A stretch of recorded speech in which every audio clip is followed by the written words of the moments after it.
I couldn't believe what I had just discovered. The excitement of our upcoming trip to Greece had turned into a nightmare. Alicia, my girlfriend of a couple of years, had been cheating on me with a guy named Brad. The betrayal hit hard, especially considering the effort I had put into saving up for this special vacation. A few weeks before our trip, I stumbled upon disturbing text messages on Alicia's phone. She had left it on my counter, and instinctively I glanced down at the message preview. The content revealed a secret relationship with Brad, someone she had met during a girls' night out. The messages detailed the good times they'd been having together, and it shattered me. The devastation was overwhelming. The trip we had eagerly anticipated was tainted, and I couldn't fathom spending a week with someone who had betrayed my trust so profoundly. I was on the verge of confronting her, but a sudden flashback to my tumultuous childhood stopped me in my tracks. Memories of my loud and violent father flashed before my eyes. The fear I experienced as a child resurfaced, and I realized I didn't want to become like him. So instead of pounding on the bathroom door in a fit of rage, I halted my fist just inches away and reconsidered my approach. What if I could find a way to address this situation peacefully without resorting to violence or confrontation? What if I could have a little fun and find a non-destructive way to cope with the pain? Then it hit me. You see, I had reconnected with an old schoolmate of mine, Erin, about a year ago on Facebook. Erin had always been stunningly beautiful, but we were just friends. However, we had been chatting and catching up over the past year, and she seemed like the perfect person to help me execute my plan. So I called Erin and filled her in on the situation. I asked her if she'd like to go to Greece with me, and without hesitating, she agreed. I couldn't believe it. First of all, she really is a good person, and she had no connection to Alicia, so it wasn't going to be a major emotional event for her. She was more than happy to be there to help me through this tough time. Luckily, she had enough vacation time saved up, and she was happy to be part of my little revenge scheme. We agreed to meet at the airport on the day of the flight, and I went ahead and changed the name on Alicia's ticket to Erin. On the day of the flight, I was a bundle of nerves. Erin was already at the airport, waiting in the wings. I picked up Alicia, and we drove to the airport. I was quiet on the way. She asked me if I was okay, and I kind of got smart with her, saying everything was just wonderful. After all, I was going to be in Greece soon, so I wasn't lying, but I knew I was projecting a different vibe. She could totally sense something, and I did my best to get back into character.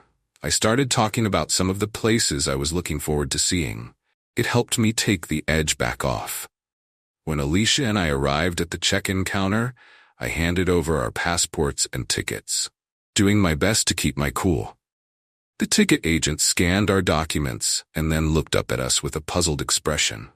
This was it. This was the moment the bomb would drop. "I'm sorry," she said, "but this ticket is for an Erin Smith, not Alicia Meadows." Alicia was confused, of course, and started arguing with the ticket agent. Meanwhile, I was doing my best to hide a smirk. Just as the tension was reaching its peak, Erin emerged from her hiding spot, looking absolutely gorgeous and holding her passport in hand. "Actually," I said, trying to sound as nonchalant as possible, "Erin is right here." Alicia's face went from confused to furious in a split second. That's when I dropped the bomb. "I know you've been cheating on me with that loser Brad," I told her, my voice surprisingly steady, "so I figured you'd be better off staying here and having a great time at the bar while Erin and I enjoy our vacation in Greece. We're done, and I never want to see you again." Alicia looked like she was about to explode, and then she just started sobbing. She asked me how I knew, and I told her it didn't matter. She asked me if I had been cheating on her with Erin, and before I could answer, Erin spoke up. "No, ma'am. I've never been a cheater, and I will never be with a cheater."